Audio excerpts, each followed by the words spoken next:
Okay, I think we're live, so I think we're going to get going with this. I'd like to welcome everybody for joining us here tonight at the AASW's webinar on Truth Telling, Building Authentic Relationships.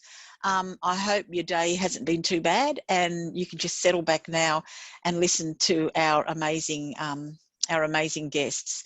I'll start with the acknowledgement of country. So we begin by respectfully acknowledging the past and present and ongoing custodians of the lands on which we work and live. We pay our respects to their elders past and present, their ancestors and their families, and to the elders of other communities who may be present here tonight. So, hello everyone. How this is going to go tonight is I'm going to talk a little bit about our speakers, introduce them, and then I'm going to talk about our wrap, which is happening and about to be released. And then I'm going to hand over to Aj, who will talk a little bit about the artwork and the vision for the wrap. And he and Josephine are going to have a conversation. And as ever, we welcome everybody's questions as we're going. But I'd like to acknowledge too the social workers of Australia. I think at the moment, I was just thinking this afternoon, there are quite a few unsung heroes, if you like, who are going unnoticed during this pandemic. And I think social workers are in that category. And I know everyone's working on the front line with really vulnerable individuals and families. And I just really wanted to acknowledge the hard work that you're doing in these times. Don't think it's going unnoticed at the AASW. So I'll start by introducing our speakers. It gives me great pleasure tonight to introduce Josephine Lee. Jo is a Gudjala woman from North Queensland. She now lives in the Northern Territory with her husband, who is a Larrakia man. Josephine has over 30 years experience as a social worker, and currently she's a social work manager at the Top End Health Service. She won the Mary Moyland Award for Social Worker of the Year in 2018 in the Northern Territory. She's very well respected within the Aboriginal and Torres Strait Islander communities in Queensland and the NT. Jo is passionate about the need to decolonise social work practice and to do whatever it takes to empower Aboriginal people to be self-determining and to be able to be a vibrant people. She's concerned about the continuing sad, bad and mad stories in relation to Aboriginal peoples and their communities. And in every discussion she has about Aboriginal matters, she reminds us all of the importance of courage and compassion and change for the better. I'd also like to introduce Aj. Aj Williams-Chen is of Wiradjuri and Wodjobaluk background. He's the director and founder of Guraway Ganyi Consultancy.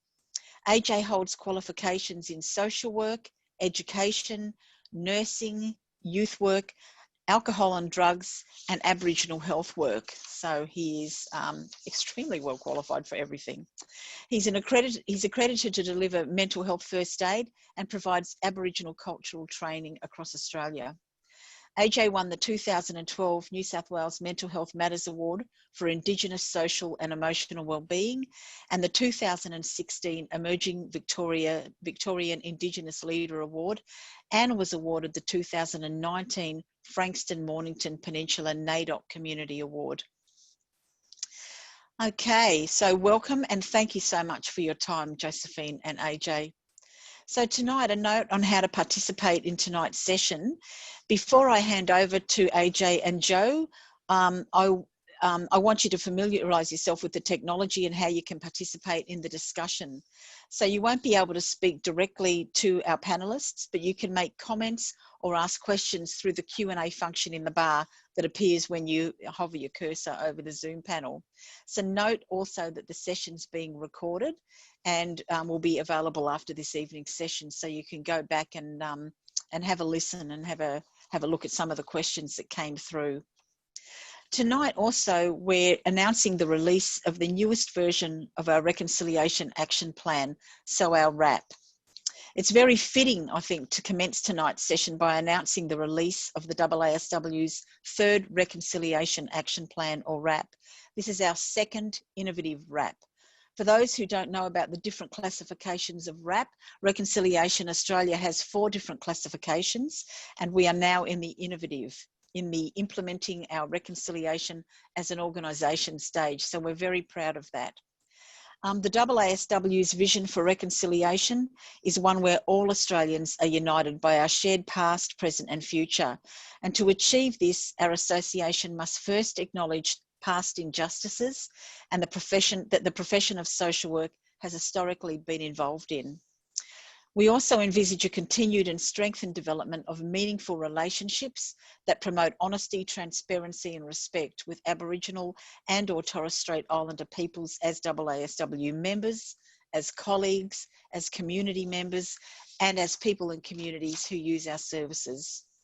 Our new RAP, the 2020-2022, that's a bit of a tongue twister RAP, sets out the our formal commitment to working in partnership with Aboriginal and or Torres Strait Islander peoples, both within our organisation and the people we work with.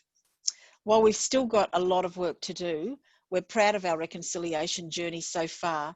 We've established partnerships with key groups, we've formalised coordination to celebrate National Reconciliation Week and NAIDOC Week all across the association. And we've introduced our acknowledgement of country to all our gatherings, our internal and our external, to name a few. So very shortly, the AASW RAP will be available on the website, and I encourage everybody to have a look at that Reconciliation Action Plan and have a look at some of the things in that RAP that we'll be using to get to where we want to go to. I'd like to thank the members of our RAP working group for their time and their passion in developing the RAP. It is a lot of work. The actions that they've identified across these 4 key areas are around relationships, around so important, establishing and sustaining those mutually respectful, inclusive and robust connections with our Aboriginal and Torres Strait Islander colleagues, our clients, and with key Aboriginal and Torres Strait Islander peak bodies and organisations. Demonstrating appreciation and respect as well for Aboriginal and or Torres Strait Islander ways of doing, being and believing as embodied in First Nations cultures, beliefs and relationships with the land. Opportunities, so we need to be identifying strategies that promote the participation of Aboriginal and or Torres Strait Islander members, businesses and organisations in our actions and initiatives as part of our core business at the AASW. And governance, ensuring that the governance of the RAP is strong and that the AASW provides the resources to be able to implement this RAP and reports on the progress made to the members and to Reconciliation Australia. So as I said, I'm particularly pleased to announce that this is available and very shortly it will be up on our website. Also, the release of our RAP is in the lead up to the United Nations International Day of the World's Indigenous Peoples. This is on Sunday, this Sunday coming, August the 9th, and the theme is COVID-19 and Indigenous Peoples' Resilience. So I'm going to hand over now to Aj, who's going to take it from here, he and Joe. Thank you, Aj. Hi, thanks Christine. Hi, everybody. First, I just want to show you this beautiful painting. It's a painting from Tamara May Murray, who's a Barkindji Yorta Yorta and Dorota woman. It is called Pathways of Champions, which I think is a beautiful title for the painting. It's created to honour the journey of people about moving forward and moving towards their goals in order to help realise their physical, mental, social and spiritual well-being. It also recognises the unique journeys that people have, as you can see the lines going down. It identifies layers of identity. It also highlights the positive, negative supports available to a person, including their connections to family, friends, community and support networks, and also the pathways to achieve these things. When you actually can get to see the RAP, it's explained more about exactly what all the pictures and stuff mean, but that's an overview of what this beautiful painting actually really represents. But I actually want to mention what Christine talked about. I think it's going to come up on the screen in a second, is the vision. And even though she kind of mentioned it, it's really important just to focus. I'm going to divide this vision into half for a second, have a little bit of a conversation about it. The first part here says the Australian Association of Social Workers vision is that we do need to be united, but to achieve this, the association must first acknowledge past injustices that the profession of social work has historically been involved in. I've been involved with the RAP process for 9 years. So I've been involved with the 3 RAPs that are actually happening. And I'm very proud of this RAP because it's the first time that the RAP and the AASW has kind of publicly acknowledged right up front that in order to achieve this reconciliation, we as a profession need to acknowledge that the past injustices that the profession of social work has historically been involved in with Aboriginal people. Now, I'm going to say things that is part of telling the truth, and I do want to actually say that social work has never really, if even presently, has never really been a pleasant experience in the life of Aboriginal people. And as a profession, we've been involved in the past and still are. We're involved in the removal of children. We're in the child protection sector. We're in the justice sector.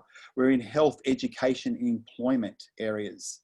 And in all these areas, we still haven't met what the Close the Gap objectives were, which means that for somehow and some reason, we're still not actually meeting these gaps, and we're still not actually closing any of these gaps.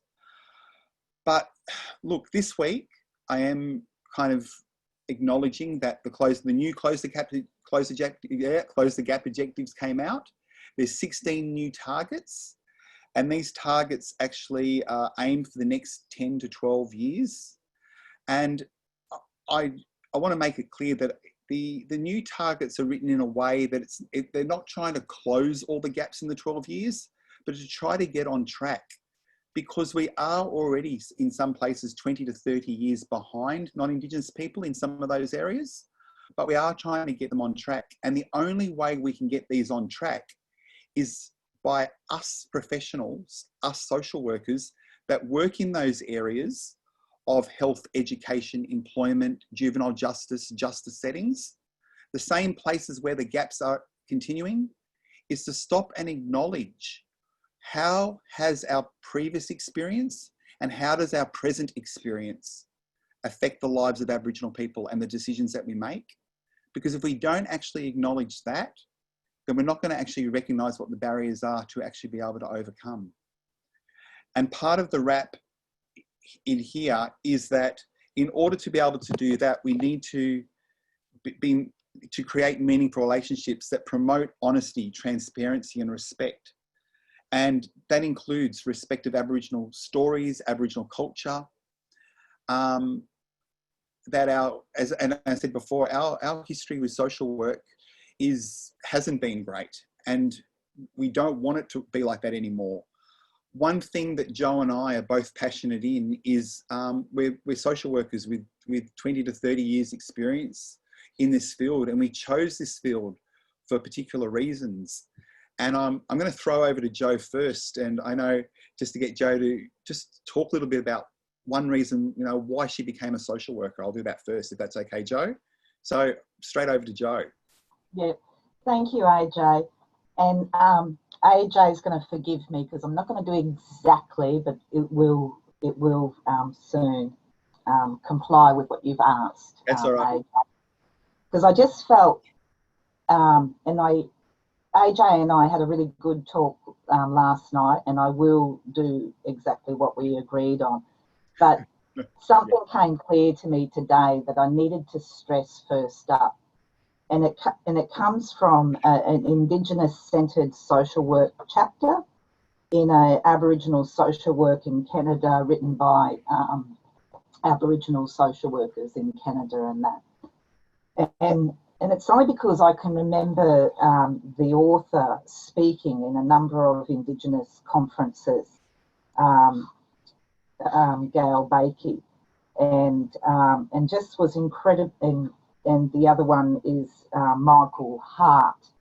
I was just so blown away with what they shared that I had not learnt in university for the stereo or traditional social work degree, and so I think that's a really good point for me to stress that I think this framework, and Christine and AJ, you've already touched on what's really important around when working with Aboriginal people. So just bear with me and it won't take long. So most students, if not practitioners, have great difficulty answering the question, what is social work? Perhaps the best way to answer is to use the person in environment framework, a model widely understood to be the defining concept in social work from other professions. And I'm just going to go to the couple of sentences down that I really want to stress. An Indigenous social work perspective, however, requires a reconceptualised person in environment perspective. First and foremost, Indigenous perspectives understand the person in their totality, physical, spiritual, mental, and emotional, and do not separate the inner space from the outer space.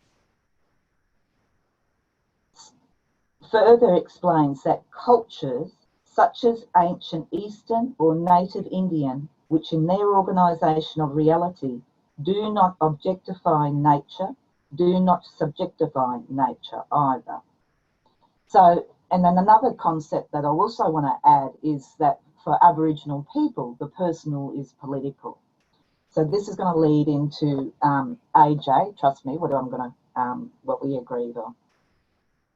There's a few points I want to really stress as social workers, and if you are going to join us in the greatest change ever, which is going to occur now, because this is the conversation that you've entered into, is that first of all, we need to be able to see ourselves either as agents of change or agents of control. All of you, and there's 246 people on now listening, all of you learnt that concept. But sadly, I suspect many of us, and including myself, have fallen into the agent of control. Okay, so that's a challenge. The second thing that I really want to reiterate, and it will come up again and again, is the importance of having courage and compassion when you are going to do change for the better. And today was a fantastic example of where an Aboriginal family, patients at the hospital who are dealing with quite traumatic news, etc. But they had to put the sign up on the door, which was sad to see. If you can't be nice when you enter this room, please don't do this to us.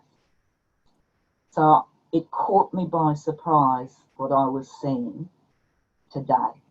Okay, so very good reminder around the importance of courage and compassion when you work with other people and their vulnerability. So that was the other thing I want to stress. All of us have vulnerability. All of us will have times in our lives when we will truly feel vulnerable.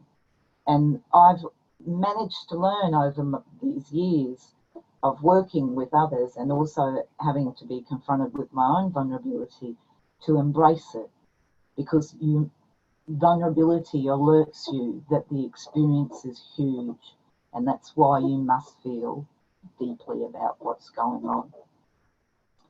The next point in relation to it's really important to have a trauma-informed framework. And trauma-informed doesn't mean that people are permanently broken. Trauma-informed means recognising what has contributed to why someone is doing what they're doing, etc., etc. But also it goes hand in hand with trauma recovery and healing. Okay, and AJ will talk a little bit more about that as well.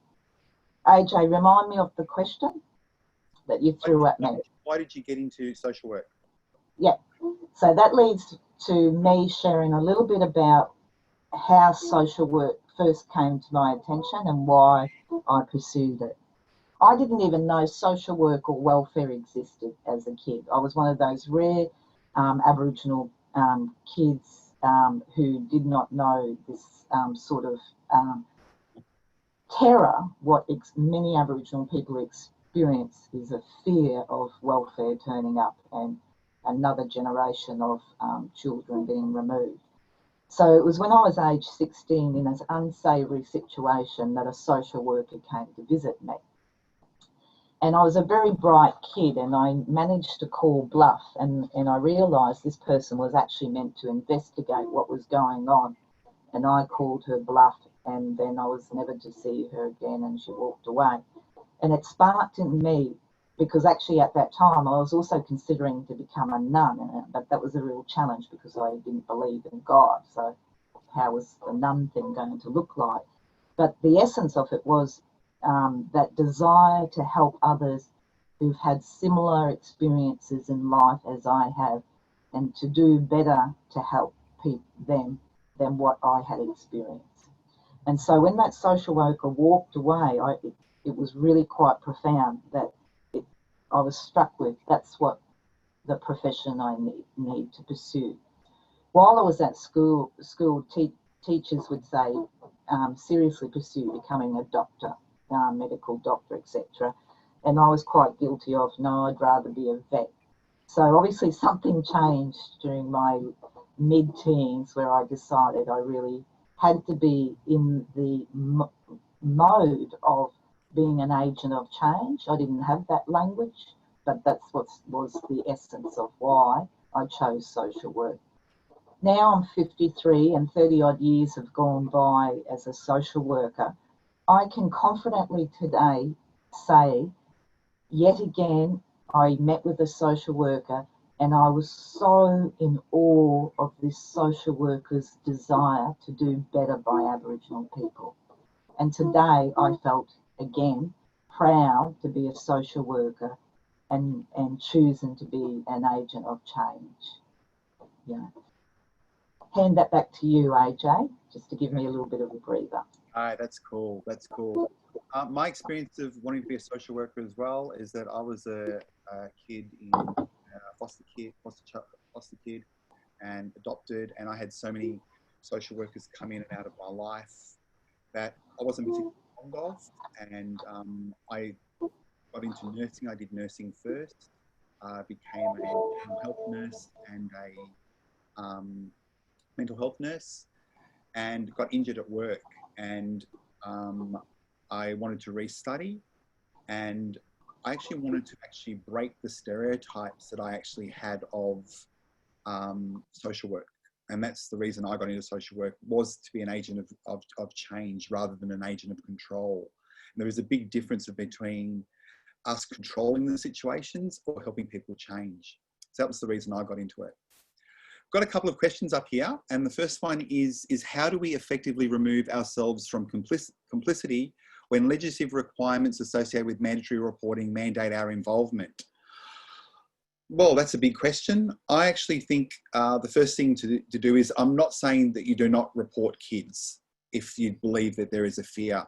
I think it's about having a better understanding. What we do know, though, is about 1 out of 5 Aboriginal kids in the in child protection systems have been placed there with, and this is coming from VACA and a few other conferences I've been to, is 1 out of 5 are there for likelihood of.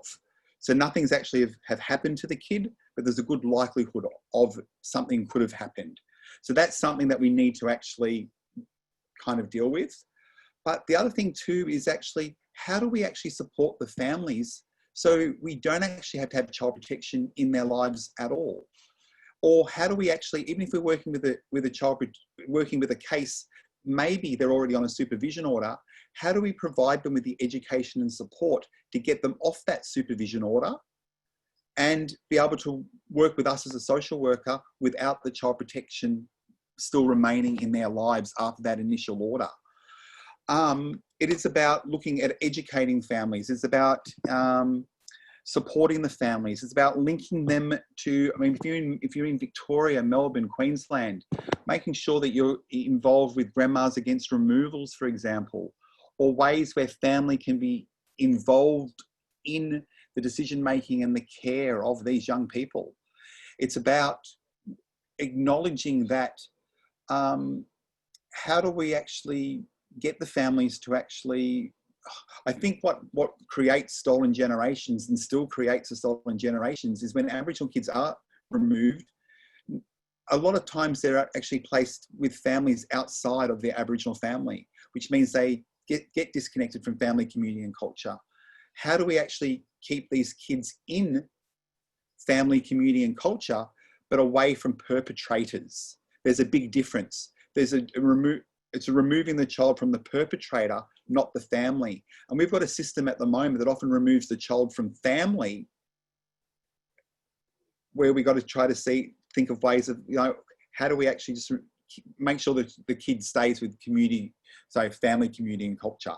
Joe, anything you want to add on that one?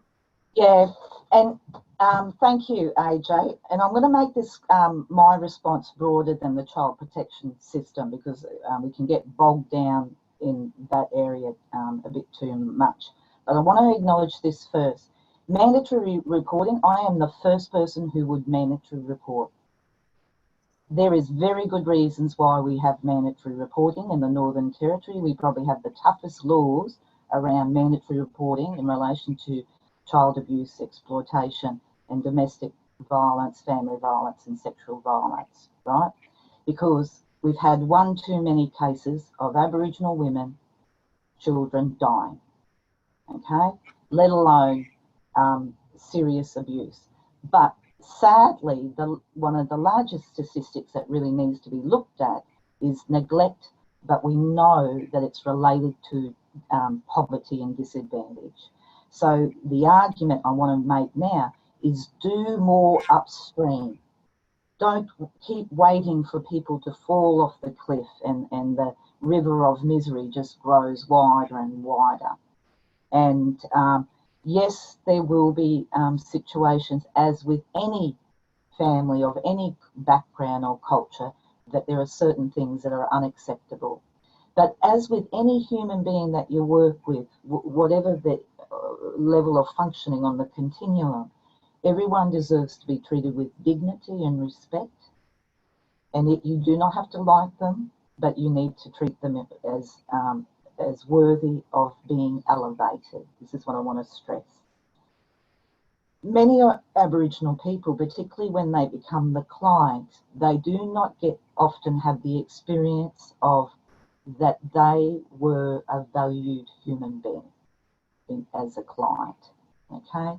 And one of the things that is a challenge for both Aboriginal people as well as non-Indigenous people who work with Aboriginal people is we have to stop colluding with a negative story and a limiting story. And I love Stan Grant's concept around the bigotry of low expectations, right? And so what I'm going to argue is a little bit from narrative therapy framework is being able to enter courageous conversations and with Aboriginal people around what needs to change for you to live the life you deserve, okay? And we're not talking about life of you suddenly become living like a white middle-class family. What it is they need to feel they are truly empowered, that they are doing the best they can, and for some truly break cycles of violence and the perpetuation of further generational trauma, okay? And I want to stress this point, and it's going to sound a little bit silly, but it's to really stress. No Aboriginal person chooses a life that involves racism, being demonised, being demeaned, to being spoken about in the most derogatory ways. Sadly, they're not hearing people who talk with them about, we have belief in you, okay? Because often I'm seeing people give up on the adults and they try to target the children, but what is an absolute, part of being a human being is to belong. And AJ would know this better than I, because I've never been a kid in care, and I see that as fortunate, because I don't have that other type of trauma that many Aboriginal people have who've been in care. Just a final point, and I hand back to AJ, is around resiliency. Yes, Aboriginal people are the most resilient people on the planet, right? And as well as can have incredible trauma. Resiliency and trauma can go hand in hand. So, you know, for some people, they display incredible strength and heroism every day in really tough, hard, brutal situations. And often children in families of violence are heroes. But sadly, somewhere along the way, they lose hope, and then there's a repeat of certain cycles. Okay, hand back to you, AJ. Oh, thanks, Joe. Another question we've got up here is a good start would be to support Aboriginal social workers navigate being part of the profession. I agree. I think as an Aboriginal student, I probably wouldn't have joined the Australian Association of Social Work because I couldn't see any benefit in it at the time. But what I do like about Linda Ford's foreword, and we don't actually have a copy of the foreword that she's actually written, is that something that the AASW is actually trying to work on straight away. And Christine will be talking at the end, and I think it might be really fitting for her to actually comment on that component. But I know that the AASW is trying to encourage more input into Aboriginal students. We've got another one here. How do experienced social workers acknowledge the problems in history and work with Aboriginal communities in a genuine, helpful way? Oh, again, big question. But I think as a manager of social workers before, one thing that I would always make sure that they were aware of is the history.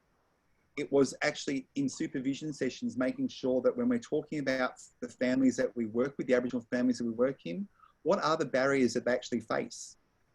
Actually having those difficult discussions, what we call difficult discussions about what are ways to actually, and as Joe said, it's about empowering families.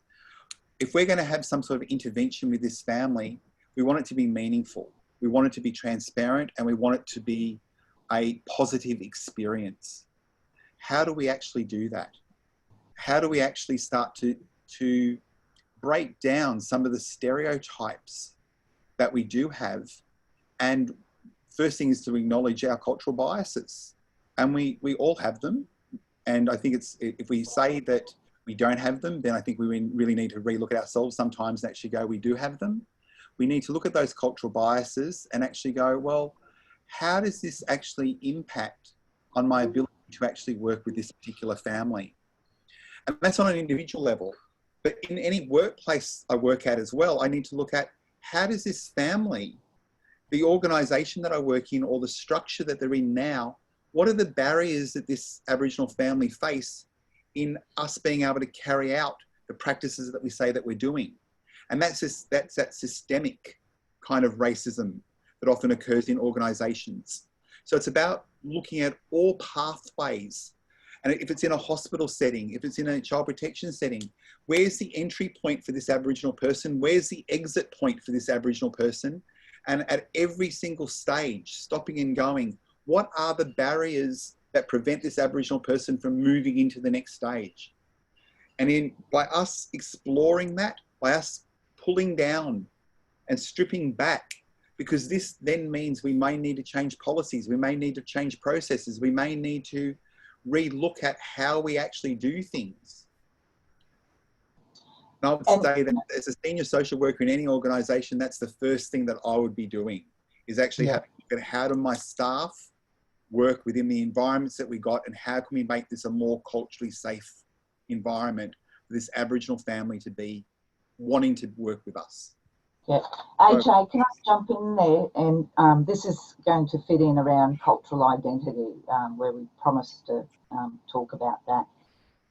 It's cultural safety for families and any service user that, you know, for whatever reason is needing your assistance. But I'm also going to stress cultural safety for Aboriginal workers. And I raised with AJ last night that only recently I had 2 incidents that I had to deal with, and one I felt I dealt with well, and the other one I'm yet to deal with, because it triggered not trauma so much, but triggered a negative reaction in me, and I couldn't respond appropriately. And I'll try to do it as succinctly to stress and lead into cultural identity. So I was telling a story to a social worker, and by the way, I love telling stories and get carried away. And anyway, I was saying how the man wanted to shoot all the white people, and the social worker says to me, "But Joe, he would have thought you were white, right?"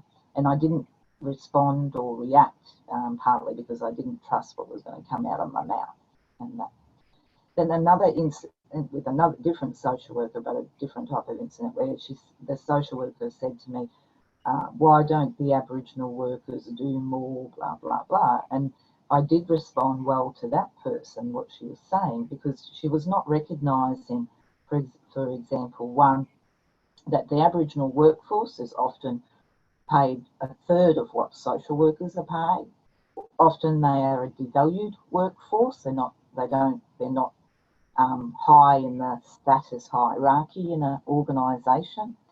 And the other thing is that I really want to stress right now is it's not your place to become judge, jury around a person's identity. If a person identifies as an Aboriginal person because it's their genetics, they're born with Aboriginal heritage, etc., and just because they happen to have fairer skin versus being purple-black, that doesn't make them any less Aboriginal. And that's what I want to stress about cultural identity. So for myself, being a 53-year-old Aboriginal woman, I've only known my identity as an Aboriginal person. And I grew up in a racist town where for the first 16 years of my life, I wasn't allowed in white people's yard, okay? And some of these white people I happened to be related to, right? And these white people also did not like to acknowledge that I was actually related.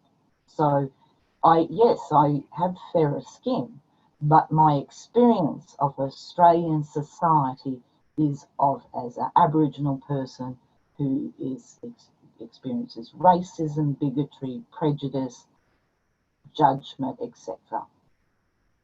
And cultural identity, people need to get their heads around what that means for a person. Okay, AJ, hand back to you. I think that's really important, because one of the mandatory questions that we have to ask every client that comes into a service is, do you identify as being Aboriginal and Torres Strait Islander?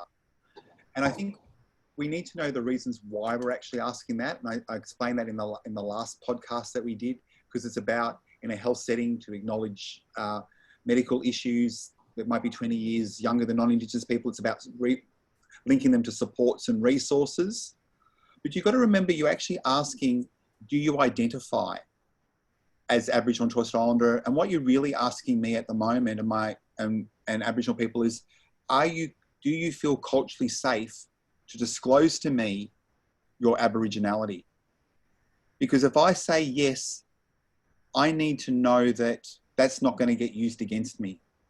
That social worker or that health professional isn't going to bring up all those cultural biases they've got of me and actually make decisions or have beliefs in their head that are based on those cultural biases that we do have. Does that make sense? I don't think I'm looking at Joe and Christine's going, yeah, if it's making sense. In order to actually be able to work with me and my family, I have always identified as being Aboriginal. I've always known about my Aboriginality. Have I always wanted to identify? Well, no, not always. Because my experiences sometimes has been when I have identified that and explained my story to people, I have often been shot down and told that's wrong. Social workers weren't allowed to do that. And my story's actually always been denied and put down. And for me personally, when we had the apology 10 years ago, or 12 years ago now, that was the first time in my life that people could understand that stolen generations wasn't stuff that happened hundreds of years ago. This is stuff that's currently happening now and currently happened in my lifetime. I am part of the stolen generation due to my mum being told that I had died in care. That people think when I share that story, oh my God, that's so recent. Yep, that happened in my lifetime. But previously, before the apology, I would tell people that story and people would go, bullshit, we weren't allowed to do that. Because my mum in a hospital, when she gave birth to my little brother, was told, a doctor, nurse, youth worker and a social worker came to my mum and actually said, your child has died in care. That's what my mum was told. That's the reason that I was no longer living with my mum. Now, I don't hold any grudges against any of those health professionals, but I do have to point out that they were the doctor, nurse and social worker and a police officer that said those things, but they're the same professionals that are now mandated to work with us in all those settings that I said all those settings that I mentioned before that we're all behind in all those gaps. That isn't a long time ago. That's my mum's generation. This is my generation. If you're trying to work with elders in community like my mum's passed away, and you come in and I go, I'm the social worker, her biggest fear would be, oh my God, I can't work. Straight away, she'd be freaking out. How do you actually try to break that to actually go, we're not like that. That's not a normal practice that we've got anymore, because we actually have been able to become more understanding of the recent history of some of this stuff. The most recent history is the stuff that I really want to highlight. This is I do cultural training all the time, two a week. This week I just did some with some GPs and a couple of practice nurses. And one thing they kind of said is, I can't always understand transnational trauma, AJ, when this stuff happened years and years ago and why it's still there. I'm trying to point out that our history of cultural racism by a lot of professionals is still so real. It is still lived by the people that are still here now. And this is why it's so important that we acknowledge what actually has happened, how recent it is, and how we can start changing those practices effectively immediately. And some of those practices aren't always our own practices. They are the practices in the environments that we work in. And that's what I was trying to get before. We need to break down some of those systemic frameworks that we're working in order to be able to move forward. We talk about, I'm just going back up here. We've got another couple of questions. Can you speak about using an anti-oppressive and decolonizing practice while working with involuntary clients who identify as Aboriginal? Joe. Okay, AJ. Now, AJ. We keep losing Joe for a second. Can you hear me okay? Because you're cutting out at my end. So, yep. Hold on. Okay. Hopefully we're connecting okay. We can still hear you. So, as best as I... No, we've kind of lost Joe. There's something going on with the connection.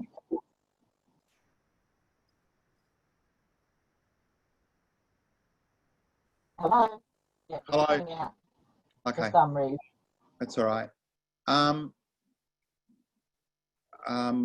AJ and Joe, are you optimistic about the truth-telling process which the Victorian government has recently announced it will pursue? How can we keep abreast of these developments?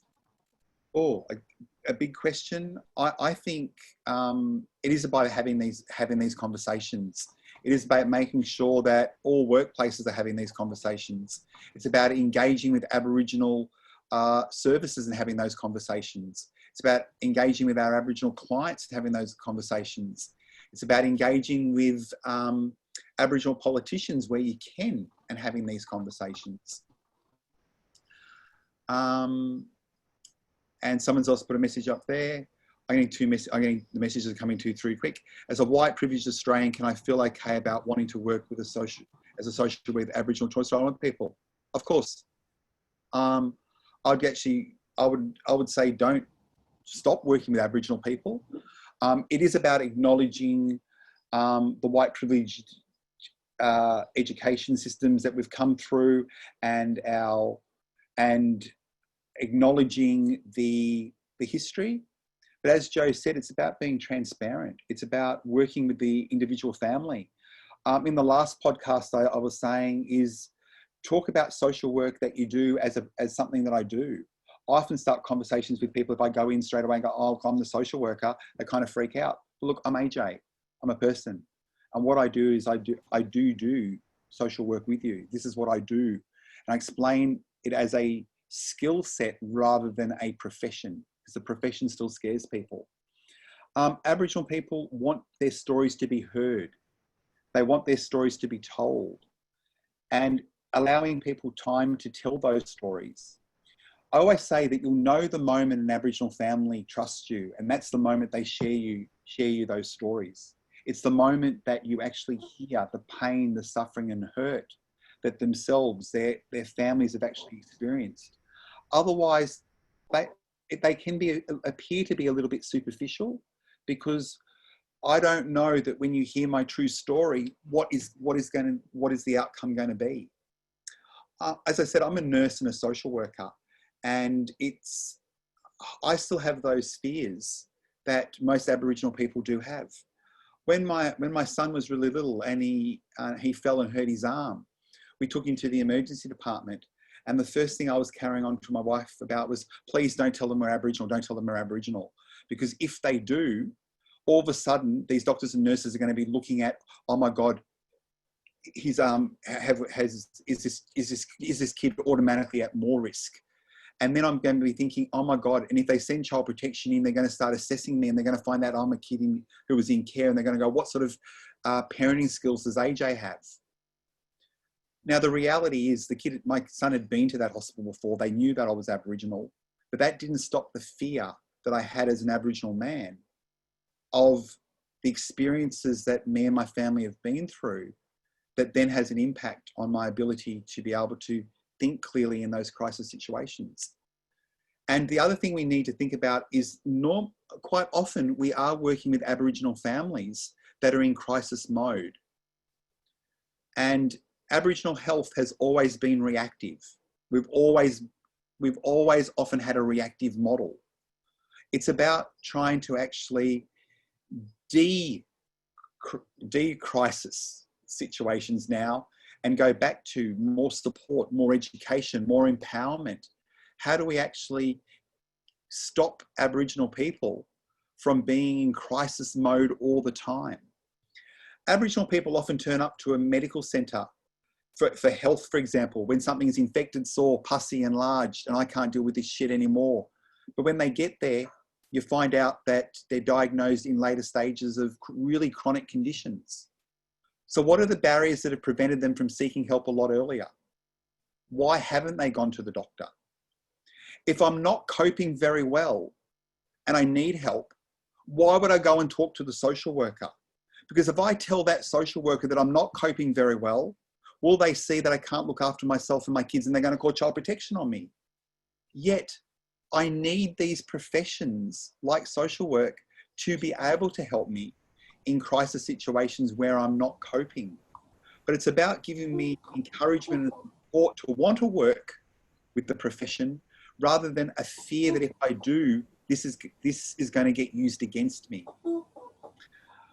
Well, that's my little spiel for there. Okay, AJ, hopefully I'm connecting all right now. Yep. Hey, Josephine, thanks for raising inequality be paid for Aboriginal workforce. Okay. Beautifully said, AJ. Thank you, Pamela. By the way, if you get a chance, Pamela Trotman has written a really good book. Pamela, can you stick the name of your book up on the screen for a second? I've got notes all over the thing. I can't find it.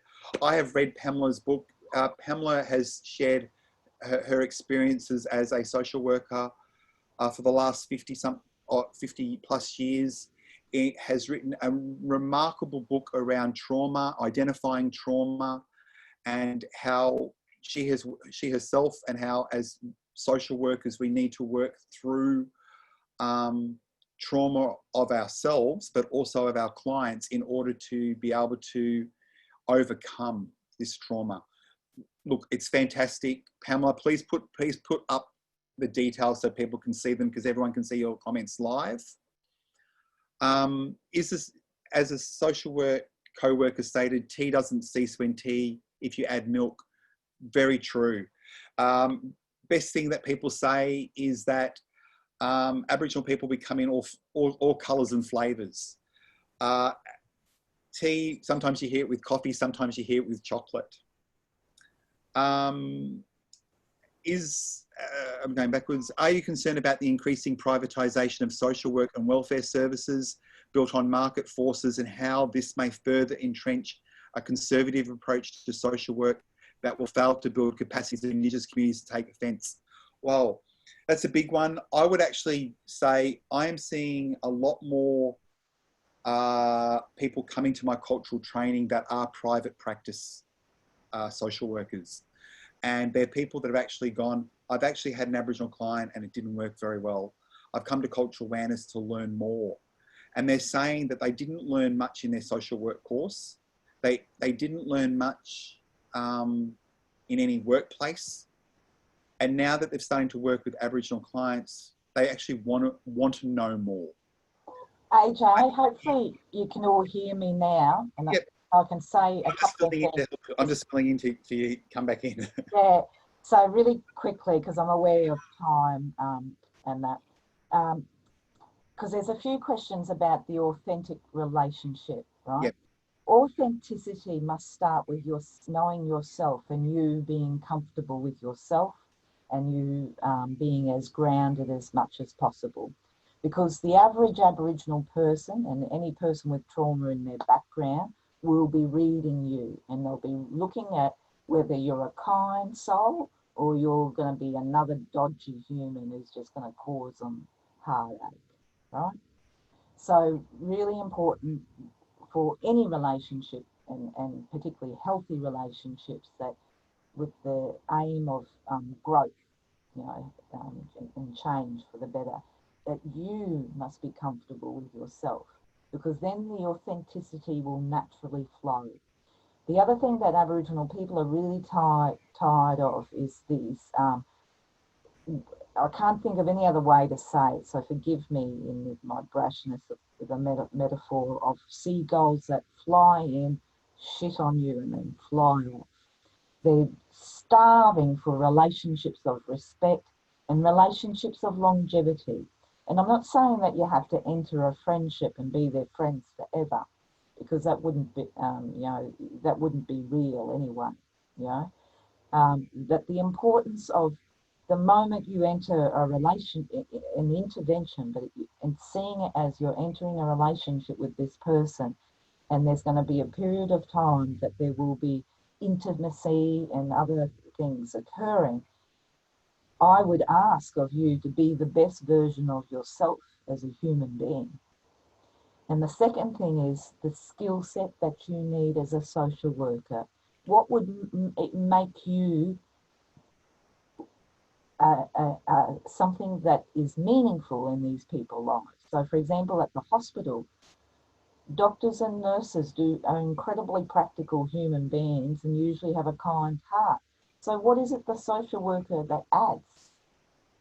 Because it's going to have to be pretty good, so that particularly in the Royal Darwin Hospital, the majority of patients are Aboriginal people. And then the sickest and the most chronic disease people are the people who live in remote, and where we know not only the trauma, the incredible grief and loss, but also cultural genocide is occurring.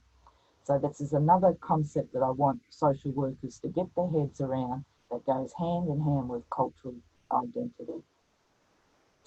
AJ. I just wanted to make sure I said that Oh, right. that's cool. Someone's raised cultural awareness training being mandatory and there's still racism occurring.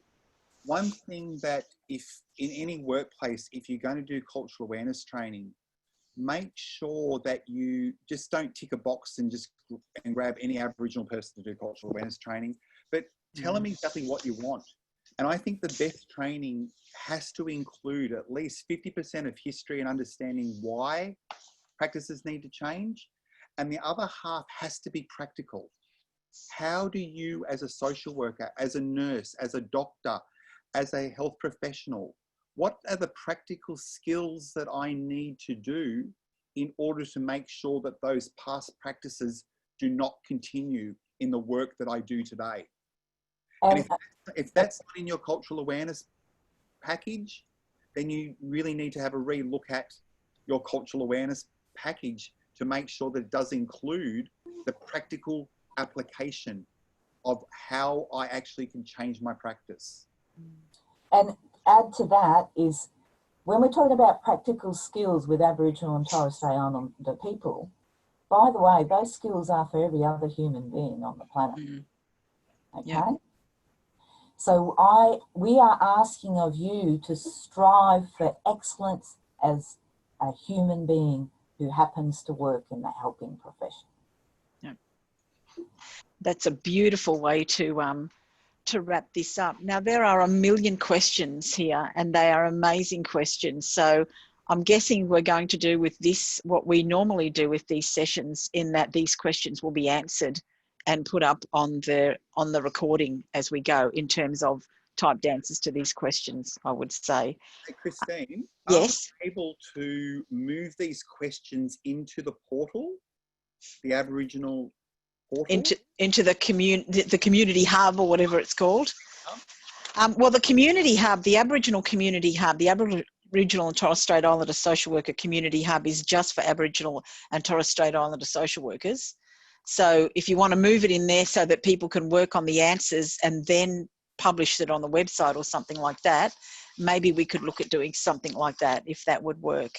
Can we just answer the questions and put them into the, put them, I'm happy for Joe and I to answer the questions. Yep. and put them into some forum that people can actually see publicly. Okay, we'll do that. We'll get you to answer those questions, and I'll get you to work with perhaps Deborah on getting those into a public forum for everybody, because there are some amazing questions there. Yes. So just one point to add that Ange has sent through to me is Pamela's book will be in the next social work focus. Yes, it will. So on that note, we might move on and start wrapping this up, if that's okay with everyone. Not that I want to. I feel like we could talk for hours, and we could do this once a week for the next 3 months, and we still wouldn't talk for hours. We still wouldn't get this done. Well, I'm glad you both like talking. That's the good thing. That is the good thing. Okay, so yes, here we go. Whoa. If I can just say, the next focus is one of our Aboriginal and Torres Strait Islander special editions. And I was going to talk very briefly to the question about what can the AASW do to make the AASW a more welcoming association for Aboriginal and Torres Strait Islander students and social workers. And I suppose one of the things would be to contribute to the focus and the Australian Social Work Journal when we have the Aboriginal and Torres Strait Islander specific editions. So this focus now, if you could send through your work in the next week or so, that would be fantastic. And as Josephine said, Pamela's book on triumphing over trauma is going to be in this particular edition as well. I'd also like you to know about the community hubs. Please get on the website, jump into the community hubs, join your groups, start networking with social workers all over Australia. And this is another thing that we're doing as well. In terms of Aboriginal and Torres Strait Islander members and students, there is a specific community hub for those members to be able to connect and network around Australia. And I think this will be the first time that it's happened within the association. Our next webinar is going to be on climate change action or climate action. Registrations are open, and that's on next Wednesday, the 12th of August. So that's coming up really quickly.